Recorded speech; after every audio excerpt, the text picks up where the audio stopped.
heures. On a des infos toutes les minutes disant qu'on peut nous expulser ce soir, demain, lundi. C'est inhumain de faire ça parce que nerveusement, pour les habitants, c'est dur. Ce matin, on a encore vu à 5h30 que certains habitants avaient cru que la police venait. On est tous venus. Le signe, c'est qu'au moins notre plan de sécurité marche bien, qu'on est appelable très rapidement, que les organisations sont là très rapidement. Il y avait beaucoup de monde ce matin. Mais on ne peut pas continuer comme ça. On ne peut pas attendre que la police vienne alors qu'on demande de voir le bourgmestre, qu'on demande d'avoir une réunion avec lui. Donc on va vraisemblablement jusque demain, ou ce soir, il faudra encore qu'on décide tous ensemble, attendre le samedi, je le répète, que les autorités communales de Saint-Josse acceptent de nous voir, acceptent de discuter. Si elles étaient venues hier à la réunion qui s'est tenue chez le secrétaire d'État à la région bruxelloise,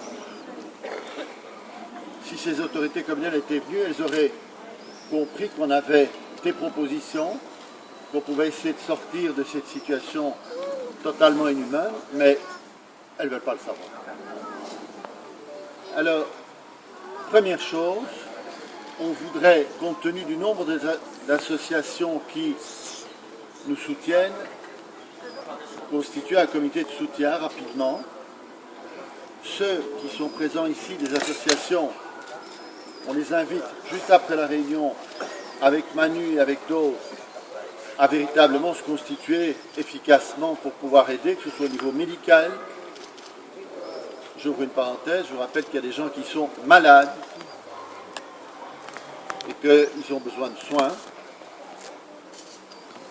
Au niveau social, au niveau de l'accompagnement, au niveau des enfants, on va devoir commencer à voir comment gérer tout ça. Donc, juste après cette réunion, on va essayer de constituer ce comité de soutien. On est nombreux à soutenir, on sera de plus en plus nombreux, donc il faut qu'on se structure. Deuxième chose, nous n'avons pas, et on a toujours voulu la clarté. Notre préoccupation maintenant, c'est, vous le savez, de rencontrer le bourgmestre. Mais on se demande dans quelle mesure, compte tenu du nombre très très faible de logements disponibles, dans quelle mesure, puisqu'on ne nous répond pas, on peut s'attendre à tout, on ne va pas nous jeter dans la rue. Et donc il faut tout de même à un moment donné aussi qu'on vous dise qu'on est en train de chercher, si des gens sont dans la rue, ce qu'on appelle un plan B. C'est pas facile, mais oui, je termine cette phrase, c'est évidemment pas facile, mais notre mot d'ordre c'est de rester unis, de faire tout pour être unis. Mais si 100 gendarmes viennent tout à l'heure ou demain, on ne va pas s'opposer par la force, on résiste pacifiquement.